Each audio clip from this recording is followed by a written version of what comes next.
All right, guys, welcome back to the next episode of the Grand Prairie PD podcast. Here with Joe. Happy to be here again. And Ailen. Hello. And a little bit different today. We're going to be talking to someone who's not in the PD, but helps us a great deal. And sometimes begrudgingly, if they're depending on how busy they are. Or what we bring in. Or, yeah, what condition and attitude that people have.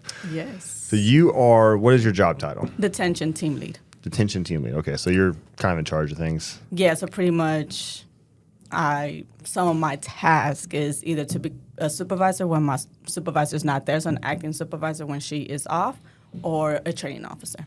Okay. When did you start with the city? 2010. Wow. No, I'm sorry, 2012. I started with another city in 2010. What city's that? Irving. So we stole you from Irving. Yes. How much better are we than Irving? Don't answer that unless it's good.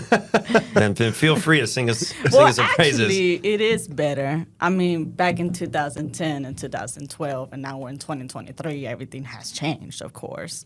But at that moment, it was a great decision for me, actually. It sounds like we're not better anymore. That's kind of what I got. No, like 2012 I GP. don't know how Irving is right now. I have no idea. That's fair. But right now, so far, I enjoy Grand Prairie. And I have been enjoying Grand Prairie. That's fine. So I've actually got two questions real quick before we dive too deep. Two questions. Number one, and I know there's probably a lot of people that think this, so I just want to clear this up. Are you or are you not related to the detective that shares your last name? I'm not All right, related you've heard it here. to him. I'm not. You've heard it he here. would tell you I'm related to him. I remember, I don't know who was the officer. I remember who it was. It was a Grand Prairie officer. He came up to me. He was like, man, for 2 years I didn't want to speak to you. I said, why? He was like, well, because Detective Renteria told me you were his sister, and I was just scared. I'm like, we are not related whatsoever. But he will tell me we're related. Like any opportunity to talk some shit, like it's the cop's going to take that. Correct. All right, so we've cleared that up. Secondly, the second question is, why are you so mean to me when I come to the jail? I'm not mean to you. Why do you think I'm mean? I'm a sweetheart. So we're going to have this conversation like I have with my kids. He didn't ask you if you're mean to him. He said, why are you mean to him? But I'm not mean to him. I beg to differ. I'm not. I'm He's a a sweetheart. cop. He's trustworthy. I beg to differ. Oh, okay. I will say, though, you know how you have officer presence, right? Which is like how we project to people, right? Prior, like you walk up to a scene and it's like the officer's presence, how they're holding themselves, like how they perceive, right? So typically you have that like, I'm in charge. That's the kind of officer presence. Mm-hmm. Like, I know you have that same presence when you go to the jail, because even, like, I'm like, yes, ma'am. Yes, ma'am. Oh, stand over here. Yes, ma'am. Like we're going to talk about detention officer presence, I guess. I don't know if that's an official term.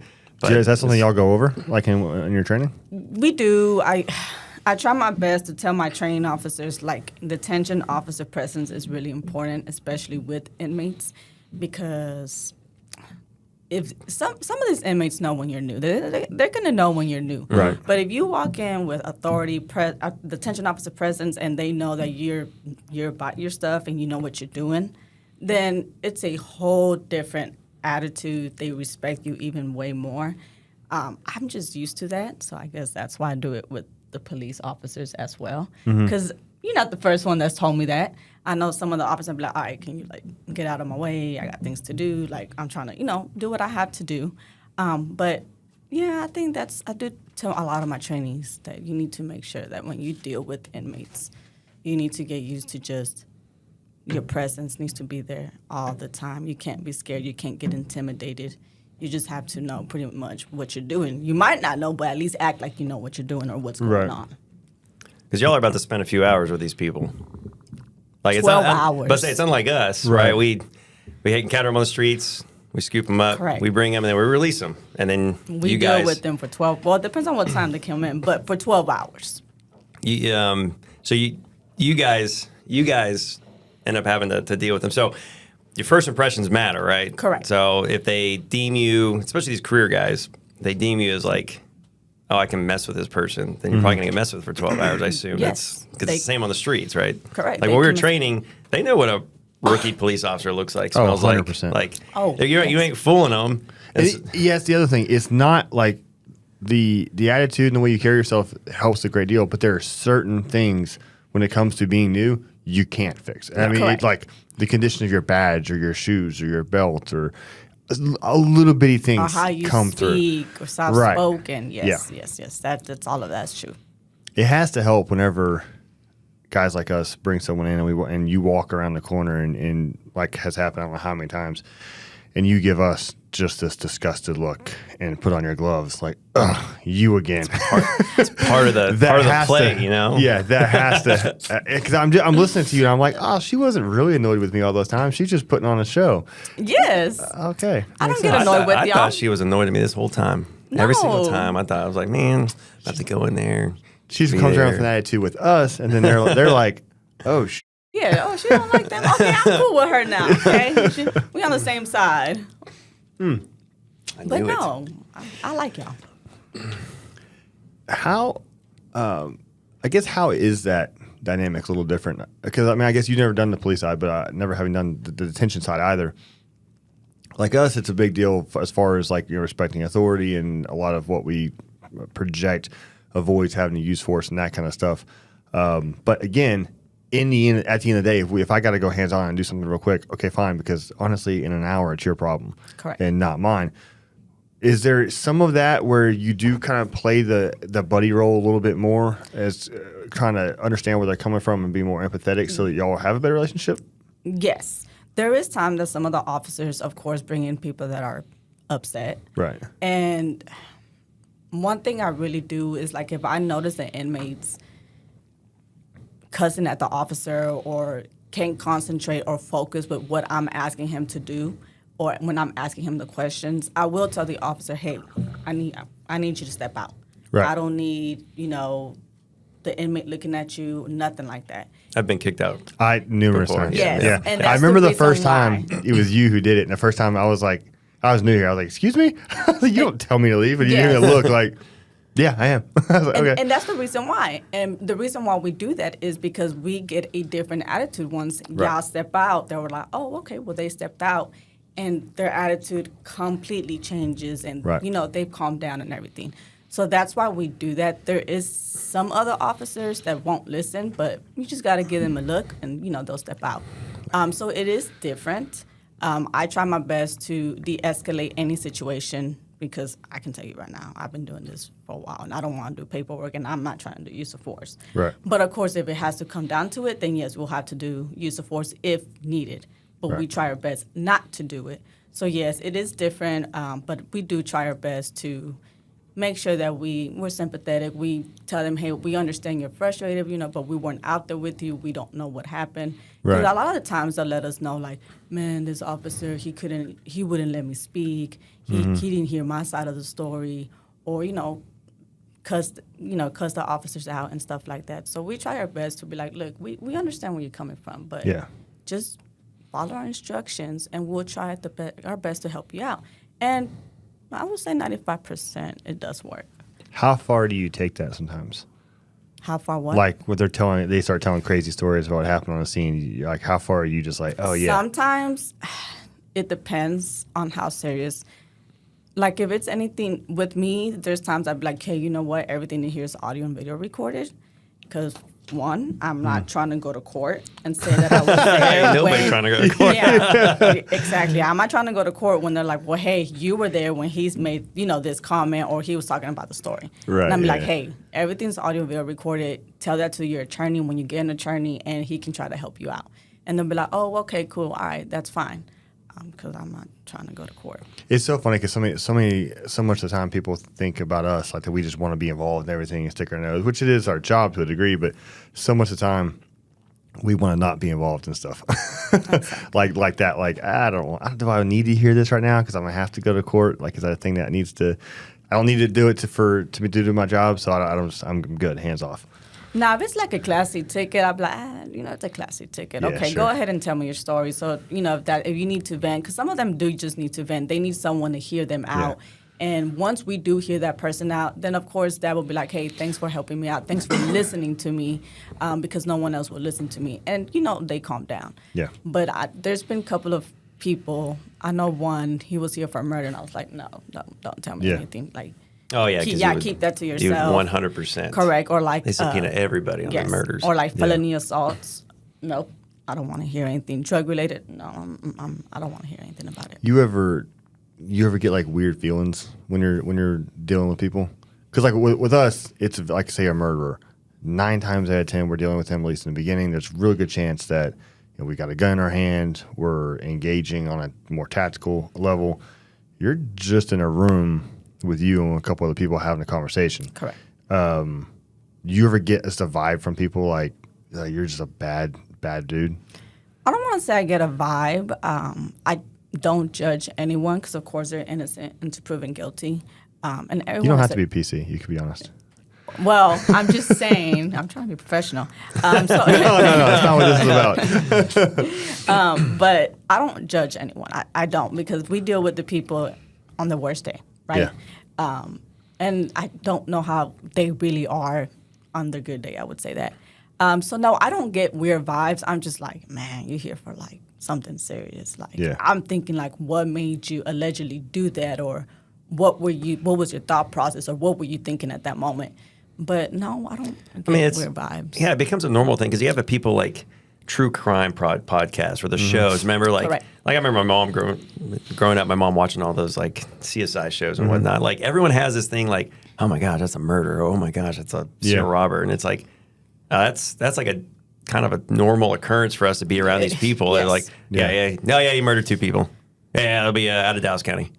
Are you good? All right, man. Like that's like the exchange is like we're not sitting there going like, oh my gosh, like this is a bad dude. Like, no, just another day in the criminal justice system. Here we go. Yeah, he's another guy, for murder, for, sexual assault on a child. It's just like, it's just another day. And I think it's just that we've just been so used to it that it doesn't bother me anymore. I'm just like, okay, cool. And some of these people we build, and I know for a fact you guys too, like, we have frequent flyers on the streets. Well, our frequent flyers become your frequent flyers, right? So a lot of times you get like the people that walk in, and then y'all will come around the corner and be like, "Oh, it's Jerry again." Like why? Yeah, like Jerry, you're just here last week. Like, oh no, right? And then you have this. I mean, it's instant. Like you have some commonality with them, but you begin to get to know these people, and then when they do stuff, you're just like, yeah, I can see it. Like like some people just you've never seen before, and you bring them in like, oh, this is murder, and it's like, oh. Like, I don't even know this person that just jumps in. And there's some people you can kind of see the progression, or you're like, yeah, that's within the character just based on what I know. We have regular frequent flyers, and I know one of them came in, and he usually comes in just for Class C PI. But I think the last time he came in for a felony, I was like, whoa, you coming into the for a felony? Like, you switch it up on me. He was like, yeah, this time I just messed up. And the whole all the times he's been arrested, it's just been a Class C misdemeanor. So, yeah, we do get a lot of frequent flyers. Are the frequent flyers typically better behaved because they have some kind of, they already kind of know the system? Or do you find that they'll like push your buttons more because they feel like they're a little more at ease? It depends on their state. Like, I know one of them, every time that he comes in, when he comes intoxicated, he gives everybody issues just because he's drunk. But once he sobers up, the people that he does know that he's dealt with before, like detention officer-wise, he's cool with. But because he's been there so many times, he knows who's been there for a while, who's new. So, like, with the new people, he'll mess around with. He's like, yeah, you're new, I'm going to mess around with you. But some of the other times, if we know them, they'll be pretty calm with us unless they're upset or intoxicated. It just depends. Oh, yeah, when someone gets intoxicated, it's like... Yeah, a whole different ball game. Because they can come in intoxicated, be happy, drunk today, and then tomorrow they're violent when they take cocaine, and now they're here and they're super violent. Like same person, just like two completely different. It just depends on what they decide to do that night or the day. Which always just blows my mind. Because like we've had this one guy, it seemed like he was in the 20s, and we would fight him every time we dealt with him. It was like every couple weeks, we'd just get in a fight. I mean, you knew it as soon as the call came out. Like, we're going to have to fight this dude. And when we brought him to jail, y'all's reaction was kind of the same way. Just, cool. This is the thing we got to do now. I don't understand. Like, I get that there's people that can drink, people who can't drink. And, the illegality of the drug notwithstanding, probably some people who can do certain types of narcotics and be semi-sane, and there's people who can't.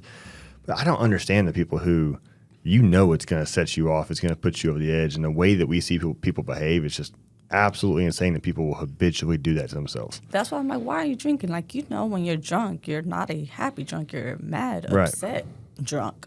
And speaking of frequent flyers, I just had one come in. What's today? Wednesday? I've been at work. Wednesday. Yeah, Wednesday. So 30th. he came in Monday, and he's one of our frequent flyers.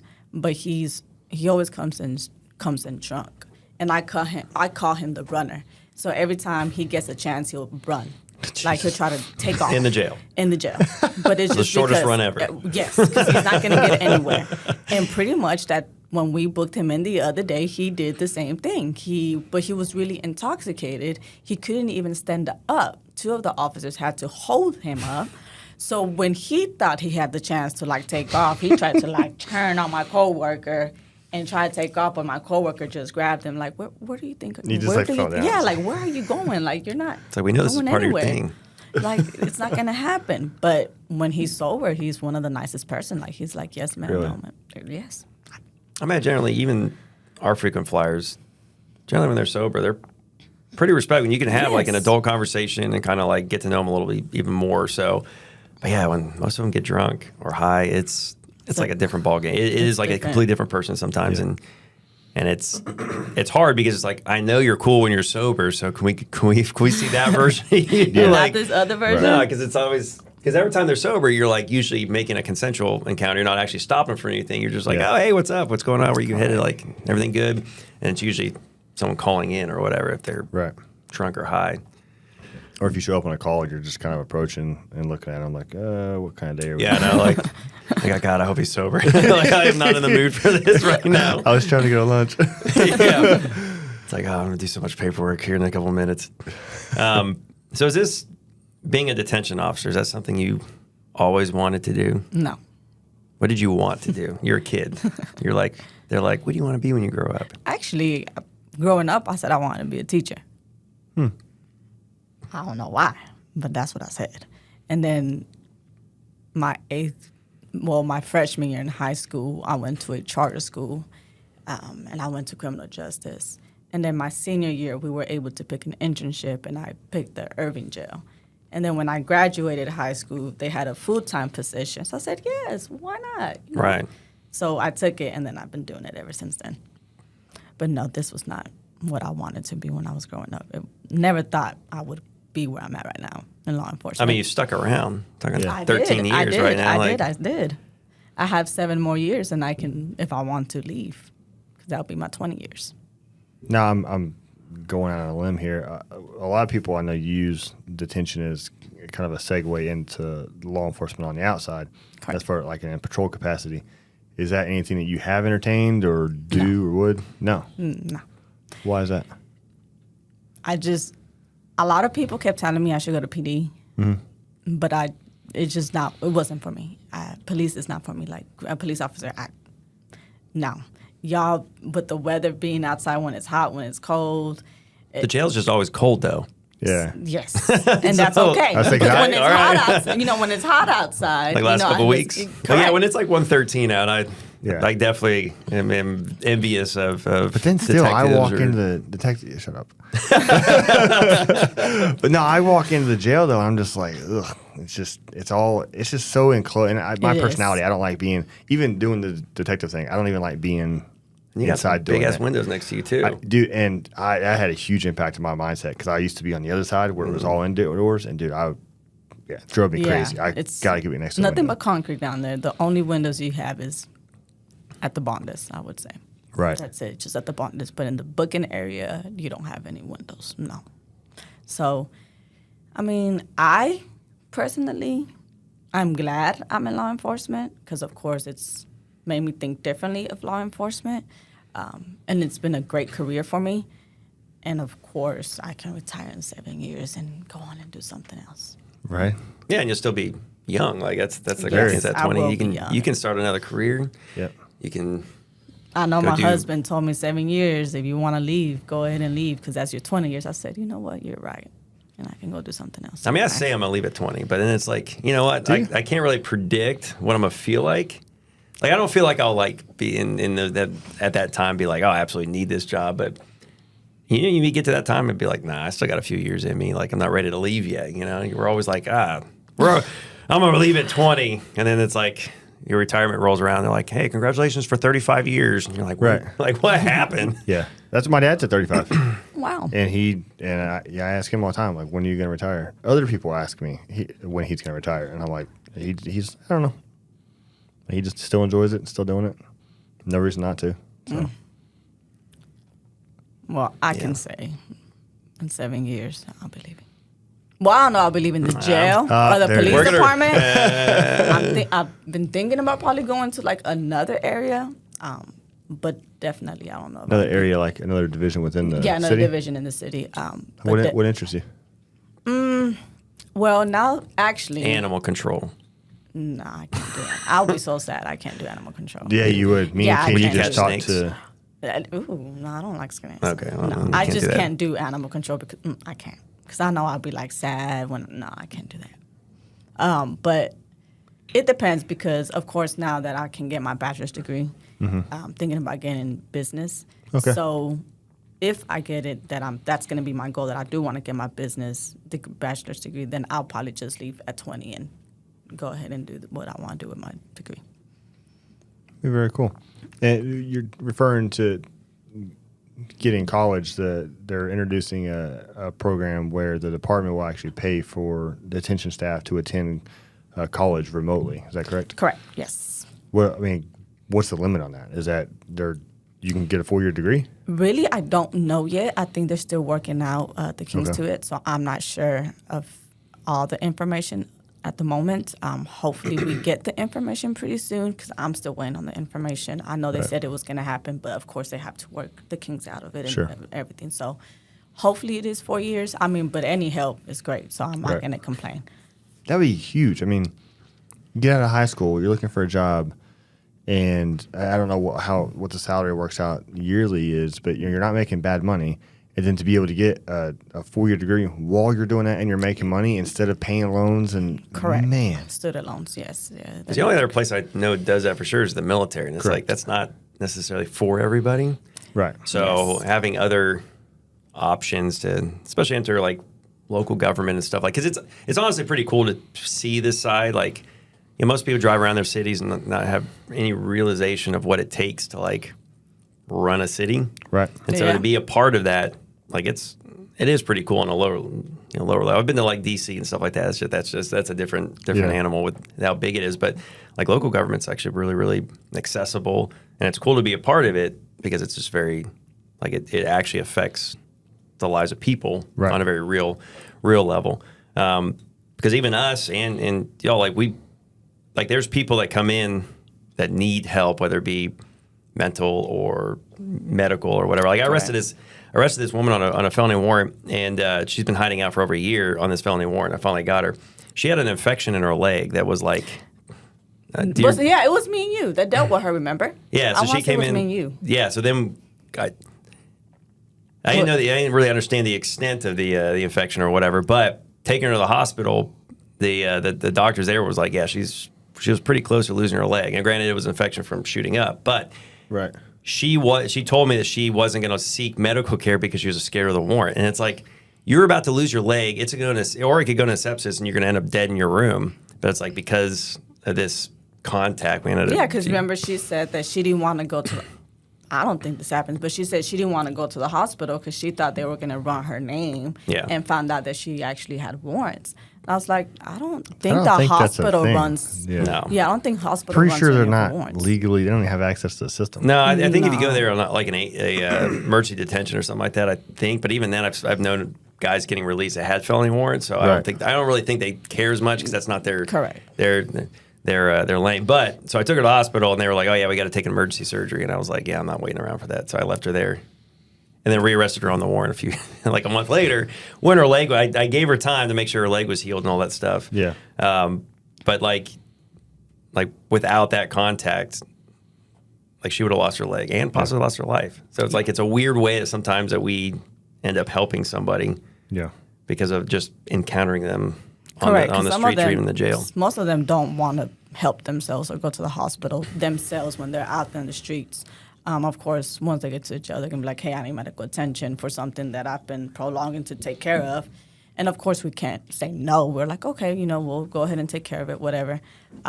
And that's just one thing. It's like, why don't you want to take care of yourself when you're out there and you're not in jail? Like, you should be worried about your own health, right, that you want to make sure everything is good with you. But some of them don't do that.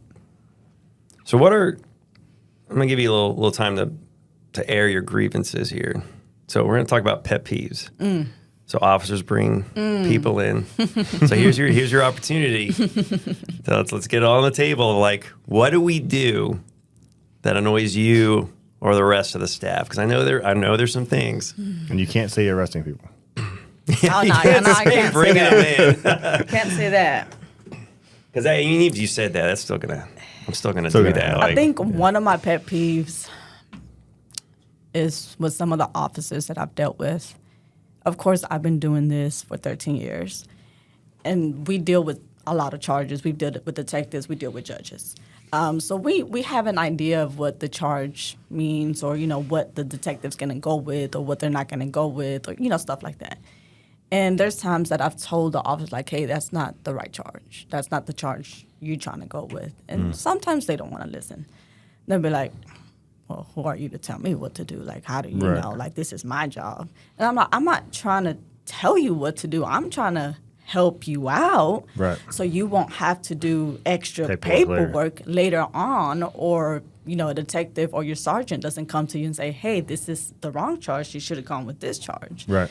That's one of my major pet peeves, because I'm not trying to tell them what to do or what not to do as a police officer. Because you guys are present, in case people don't understand, but like arraignment, right? So we arrest somebody, they go to jail, we write the report, we issue an affidavit that then goes to the judge, right? The judge reads it.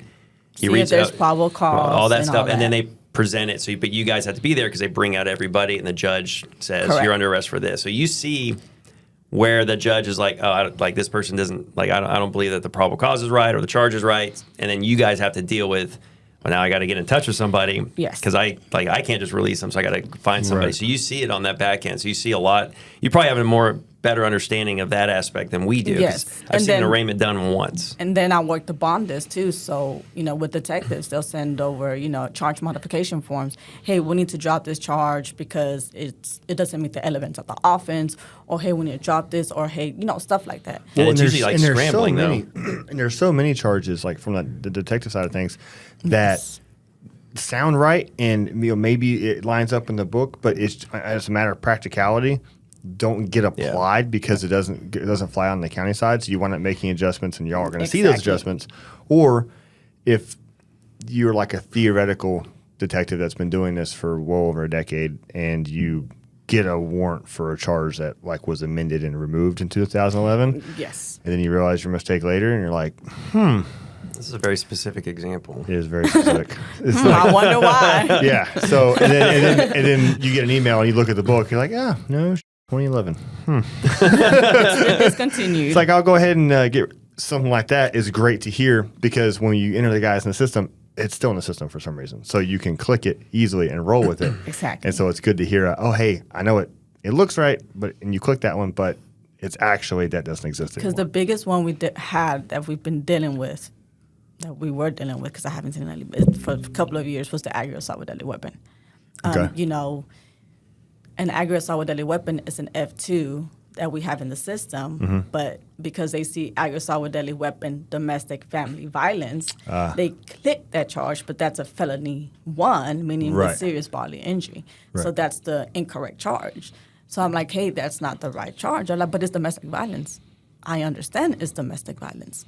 But that's a first-degree felony with serious bodily injury. Is there serious bodily injury? And they're like, well, no. I said, then that's not the appropriate charge. You need to go with an aggravated assault with deadly weapon, and we will notate on our side that it is domestic violence. Right. And pretty much I have to break it down so they can understand. And most of the time they're like, oh, okay, now I see what you mean. Yeah. Some of the time they just don't. They're like, no, we're just going to go with that. I'm like, okay, well, the next day the detective's just going to come back the next day and change it to the correct charge. But all right. But you tried.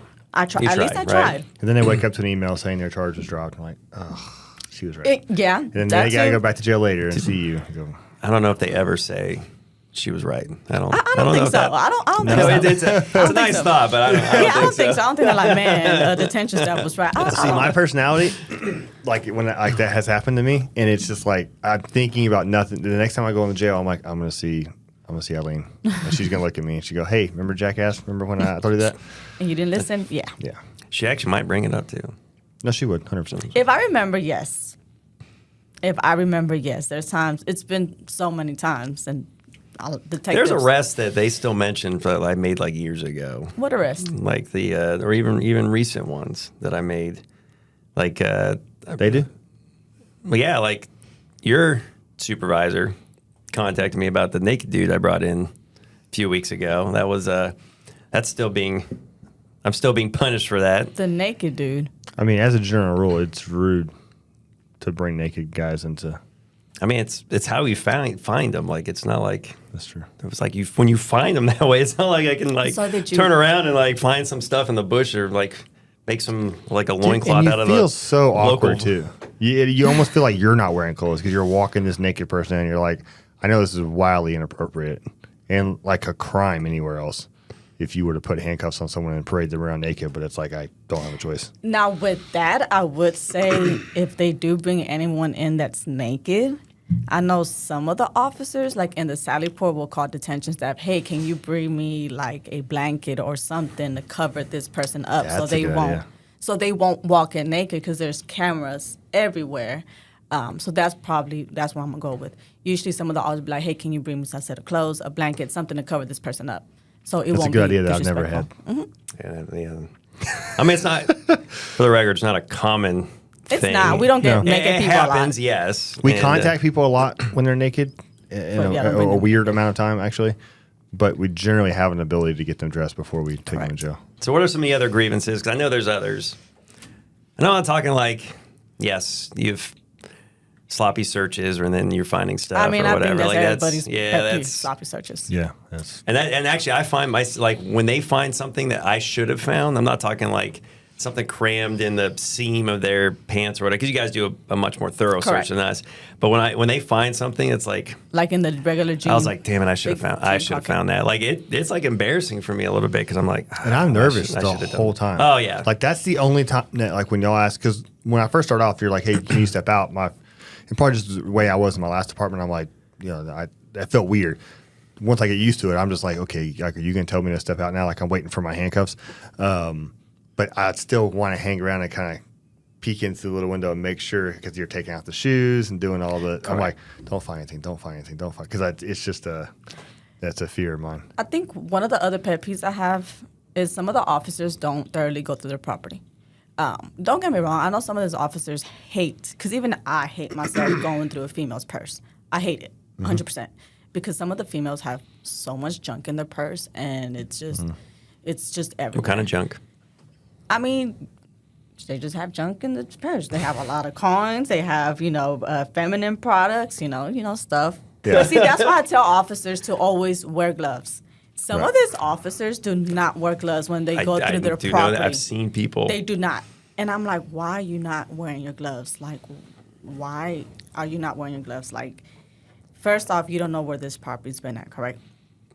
Right. But some of the officers, lately I have been seeing like the newer officers, they do go through their stuff thoroughly.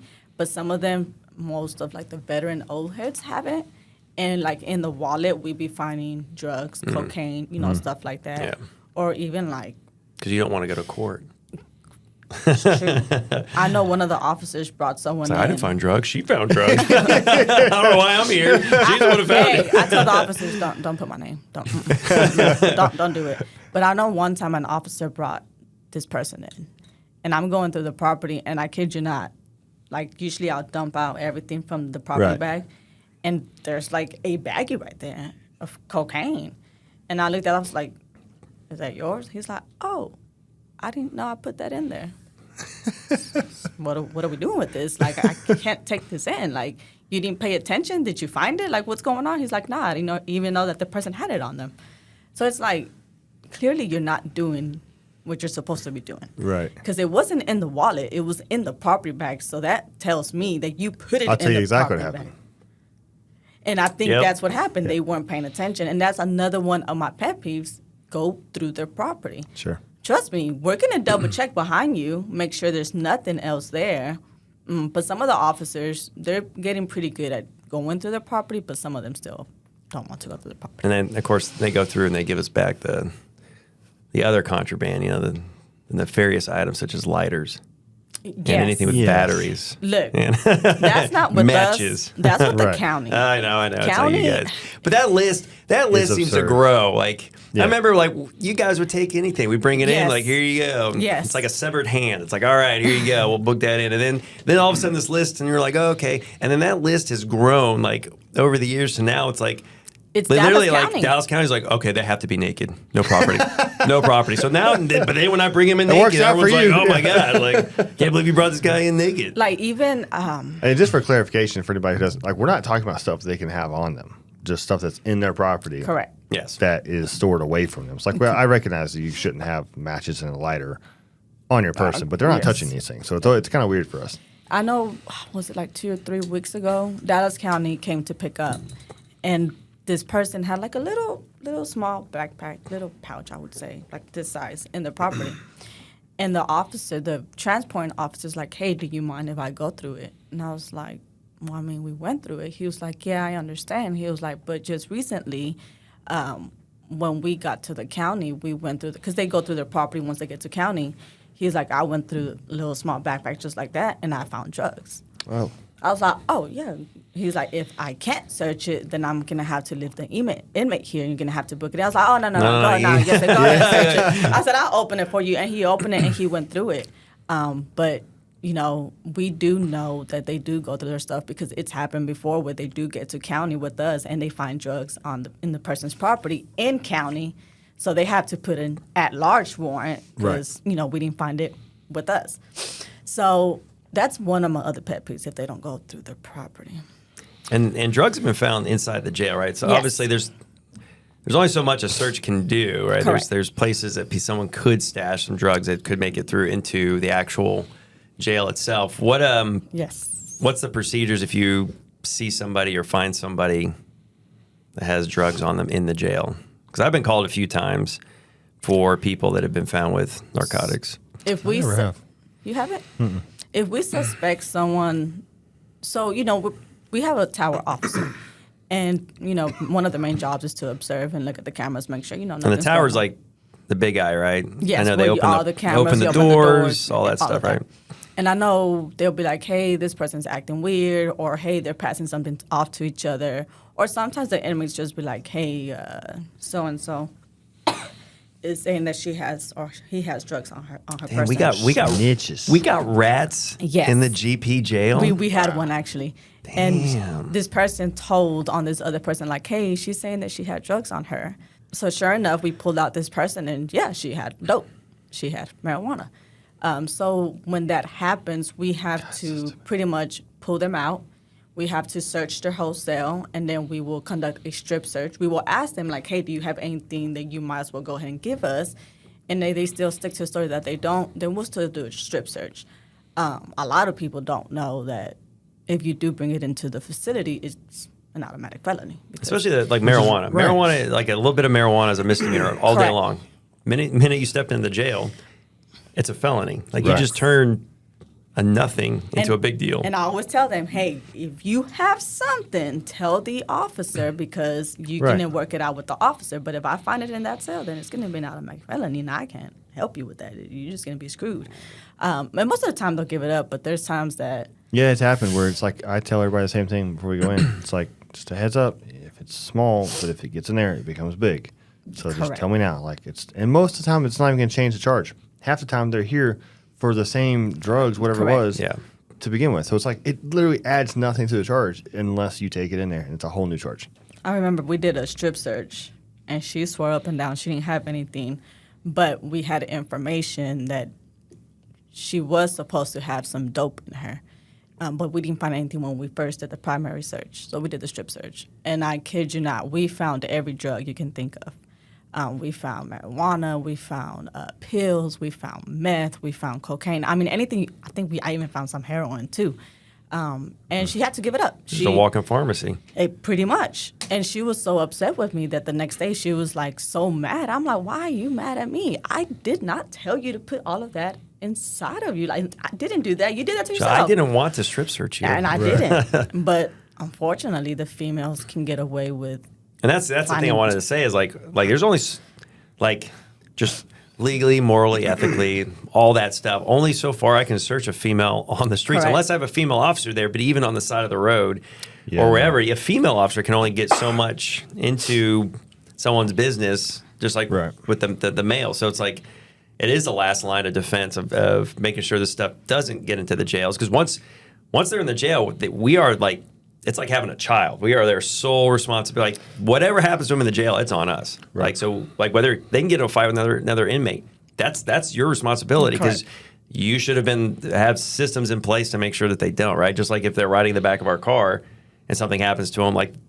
because they're in our custody.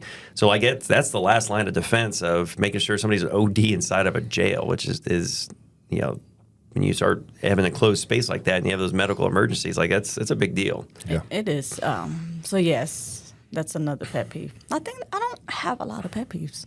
Those are my two big ones that I have. Have you had any moments where you just found yourself in a situation that was absurd or gross or whatever, and you're just like, I can't believe, like, how did I get here? Like, I don't get paid enough. Yeah, a lot of times. Poor hygiene is a common. That's common, but the poo. It doesn't happen as often. Is that because you're the boss now and you just say, no? Take care of it? I mean, some of them just, I don't know why they just miss the toilet, and they just do it right. I feel like this podcast needs to be like sponsored by Irish Spring or something like that. Just like the thing is, like as you're talking about it, like for me, like smell is like a very vivid like memory thing, and I know that's for a lot of people.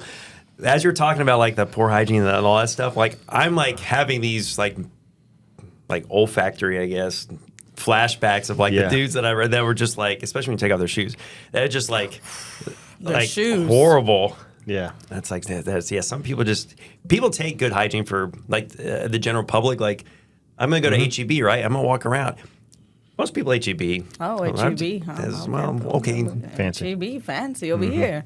Okay. Not to mean to flex my grocery shopping, but you walk around like a grocery store and you're like, most people all have decent hygiene. I don't expect to go to HEB and like just smell one of these people I'm passing by, but there are like some on the grocery streets, stores though. Yeah. I mean, I mentioned HEB for a reason. So, like on the streets, like it's people take it for granted that they're not going to be around that, and then you work these jobs, and then it's worse because like so out in the air you can already smell them. You're like it's going to smell in my car, but man, in the jail. But you let them take showers like the bad guys, like the not bad guys, but like the really ones that we let them take showers, but that doesn't mean they're going to take a shower because we can't stand there with them to make sure they're taking a shower. Because I know a guy from this week took off his shoes and OMG, like I almost passed out. I had to wear a mask to see if I could mask the smell, but I could still smell it through the mask. It was that bad. Like he was thinking up the whole hallway. Yeah, masks don't stop smells. I was hoping it would stop some of it, but it didn't, unfortunately. I saw Carlos, who we've actually had on the show. He brought in somebody, I think it was yesterday or the day before, because I was in the Sallyport doing a search warrant on a vehicle. And I just saw him walk in. I didn't see this prisoner or anything, but as he left, he just seemed flustered. And Carlos is not a guy who really seems flustered ever. And he opens his back door, and he has something in his hand, and I just hear this sound.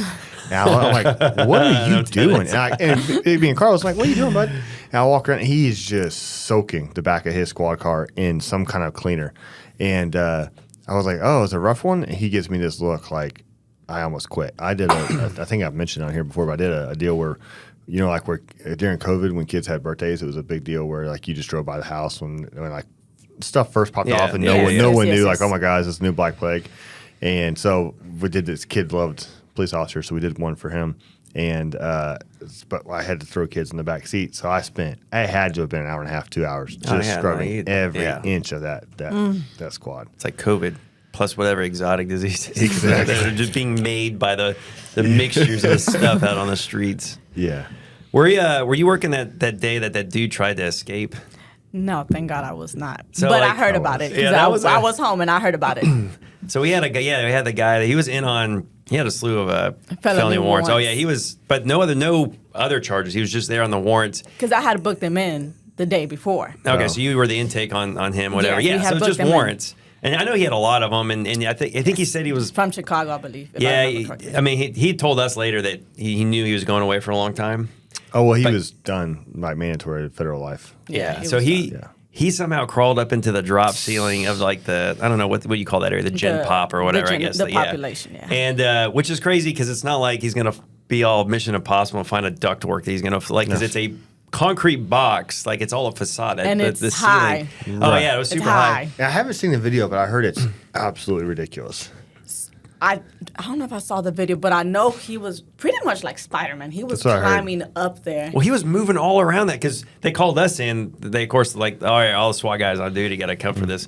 And it was the weirdest thing because I'm like, I'm this SWAT guy in this, like, the situation, but I'm unarmed because it's inside the jail. We Correct. can't. Right. So I'm like, ha!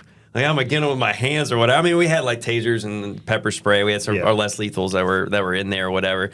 But yeah, the dude had like, and he was moving. We could hear him Yeah. moving around in there, said they could which hear I don't him. know how because the drop ceilings that you see most places, Yeah, you can they're fall there through for 'em. looks. They're not Yeah. there to support any kind of way. So I don't know how this guy was like moving back and forth. I know he ended up causing a bunch of damage, and then he got a escort straight to county by 4 SWAT guys. So Yes. we had to take him straight to county. But I was like, legitimate like actual escape attempt. That's the only one I know of. Have you Yeah, ever that's- had no. anybody else that That's- have ever? That's the. I mean, besides them trying to take off running on us in the jail, but no. And of course, they're not That's getting it. far. No, but, they're not. But that was an actual like attempt, Escape, and I yeah. get the guy Oh, attempt, was yeah. desperate. So he was going to Well, try and someone it. said I overheard some of the marshals talking later, and they said that he tried to escape out of a squad car or steal a squad car or something. Oh, I did hear that. I later remember hearing on. that too. Oh, I didn't hear Yeah. that. So, I mean, why not? I mean, If you know you're going away, like you might as well try. But have some fun while you're at it. yeah, that was definitely a different.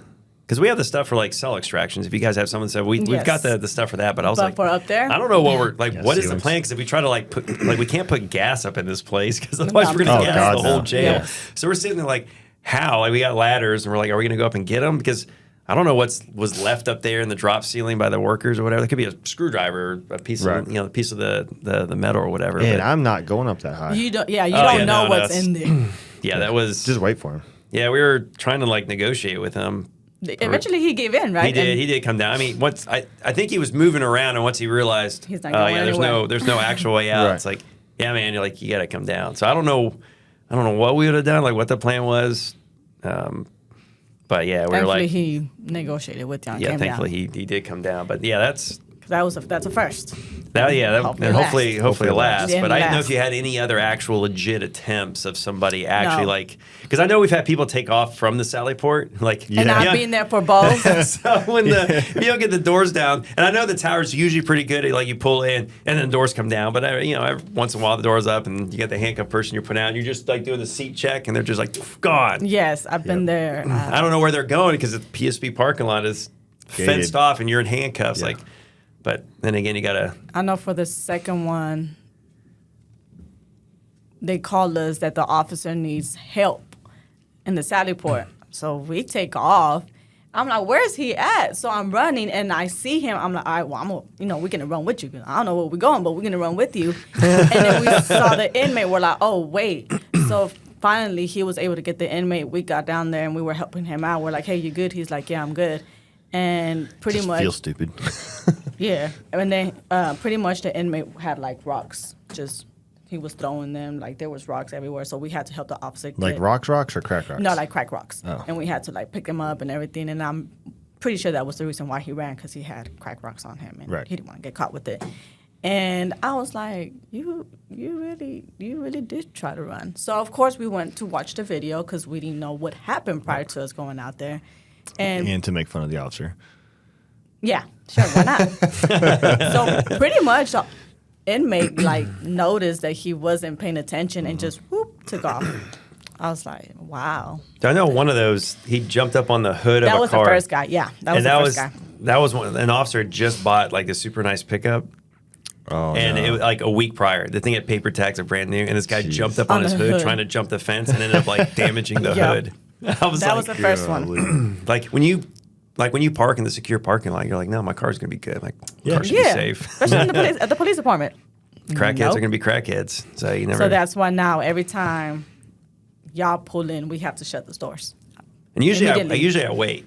Like I'll pull in and pause and wait for those doors to come down. Because last thing I want to do is be chasing some guy in hand. Because it's not only is it embarrassing, but then it's like, can I tase? Like if I tase him, he's gonna fall on his face. Like that's no good. Like am I gonna have to catch him? Like now we're running through the parking lot and Oh no, I'm All tasing those him. cars. I mean, there's cars. No. I'm not going to lose him. Like I can't survive that embarrassment. Imagine if you do lose someone at the Grand Prairie parking lot, police department parking lot at that. That would be embarrassing. I hope it's not me. That happened when we were working in Houston after Hurricane Harvey. We went down there to help them, and some of the guys had a guy take off the handcuffs and did lose him. Oh. And the guy's desk area was just covered in handcuffs and pictures of handcuffs. And I would write that guy a ticket for theft at large for my handcuffs. I would I know who that guy is, but he's getting a ticket for theft for stealing my handcuffs. So yeah, that's the reason why we shut those Sally Port doors immediately. And some of the officers do wait before they bring out the prisoner. Well, sometimes we know who, like, if you bring out, like, a guy could barely walk, I'm not as concerned. But you know the track stars. Like, I'm gonna wait till that Sally Port door's closed because I used to be fast, but as I get older, I get a little slower. Unfortunately, I don't like to admit it. I don't want to be fast right now. Like, even if I can be fast, I don't necessarily want to. Just like getting in a knockdown, drag out fight on the concrete. Well, I don't want to use it. Getting the handcuffed guy out of the car in the Sally Port. Like, I'll use that speed out on the streets to get them in handcuffs. But after the handcuffs, I want that to be done. Like, now, let me ask y'all this. When y'all do have to chase a suspect on foot, of course, and y'all eventually catch them, do they, like, say, man, you weren't fast enough, or I could have gone so talking? Yeah. Because they be, well, once they get to the jail, they'll be like, I know, what was it? I don't remember. It's like, man, that boy couldn't run that fast. He better be lucky that fence was there. I said, wow, okay. They say that to our face. Yeah. Okay, I didn't know they said to your face. Like, honestly, and if it's like a 20-year-old kid and I run up and I tackle him or whatever, I always should be like, man, you got to work on your cardio, dude. I'm 37. With all this gear, I just I'm worried about your cardio. Like, so there is all that stuff they say to you, they say to us. Okay. Whatever. Like, man, with the fence there, it's like, I still caught you. Like, it doesn't matter if the fence was there or that you tripped. Like, we're still here. Like, you didn't get away this time. Yeah, there's all kinds of trash talk. Or in a fight, if you use a taser, it's like, if it wasn't for that taser, I could. There's always a little bit on the street. It keeps things in balance. You know, you gotta have that little bit talking. But before we get off, I'm gonna let you plug the jail because we do have openings in detention, and we definitely have some good things coming down the pipe for detention officers. And offer any advice too, if it was something we always like to mention. Someone that's either looking to maybe get into law enforcement and use detention as a stepping stone, or even just use detention as a great career. I mean, if you do want to use the detention center as a stepping stone, of course, I think it is a great idea just because you learn how to read body language, you learn how to deal with inmates, you learn how to de-escalate situations in a confined space versus when you're out there in the streets, of course, it's more space to do whatever they have to do. And not only that, but I know some of the police officers that were detention officers and went to PD, they've always said that detention helped them out a lot. It gave them the upper hand that other recruits don't have or don't know how to deal with inmates, don't know how to talk to inmates. Because sometimes you just got to talk to the inmates and hear them out, and they'll listen to you and they'll cooperate. But yes, the detention center is looking for people, females and males, of course. All walks of life, all ages, Not all ages now. We can't do... I mean, like... 18 and over. Okay, we're grandma, settle down. Oh. Okay, we're being discriminative. Okay. No, I'm talking about 18 and over, not 18 and under. I do know that the jail does have an internship for Grand Prairie high schools if they want. That's what they're interested in. They can be an intern. No kidding. Yeah.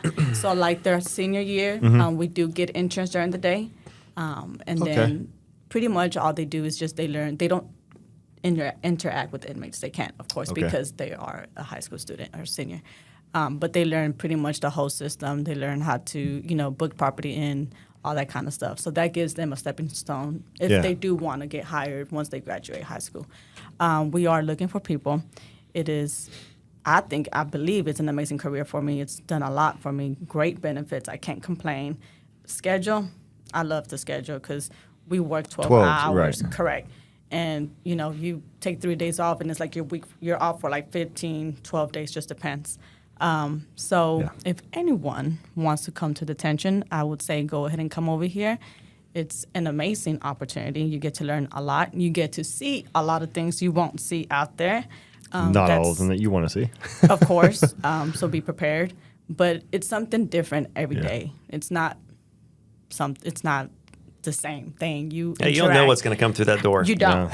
And you when. Don't. Exactly. They can be okay with you 1 minute, and then they can snap, and the fight is on, or the shit talking is on. It just doesn't matter. So it's something different every day.